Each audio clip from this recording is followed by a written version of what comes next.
সুখে থাকতে ভূতে কিলাই। এই মানুষটা, এই ব্রিজ ভেঙে গেছে, দেখাই যাচ্ছে কাঠের ব্রিজ এবং নদীতে এত স্রোত।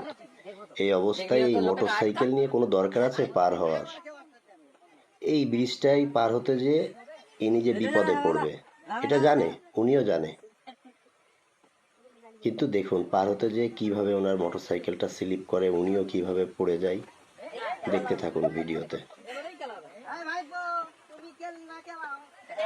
ওই পাশ থেকে মানুষটা সাহায্য করছে, কিন্তু মোটরসাইকেলেও তো অনেক মালামাল, দুধের জার টার আছে, এইগুলোও তো পড়ে যায়নি কপাল ভালো এখন পর্যন্ত, কিন্তু এখনই পড়ে যাবে। এই যে কাত হয়ে গেছে অলরেডি। কি দরকার ছিল এইভাবে ভাঙা ব্রিজের উপর দিয়ে যাওয়ার? এবং এই সময় যদি ব্রিজটা ভেঙে যায় সব কিছু সহ ভেসে যাবে। এই মোটরসাইকেলটা তো যাবেই, সাথে এই মানুষগুলো রিক্সে পড়ে যাবে। দেখুন কিভাবে এই গেল, যে অবস্থা। এই পিছনের চাকাটা অলরেডি গেছে, এই স্লিপ করলেই চলে যাবে।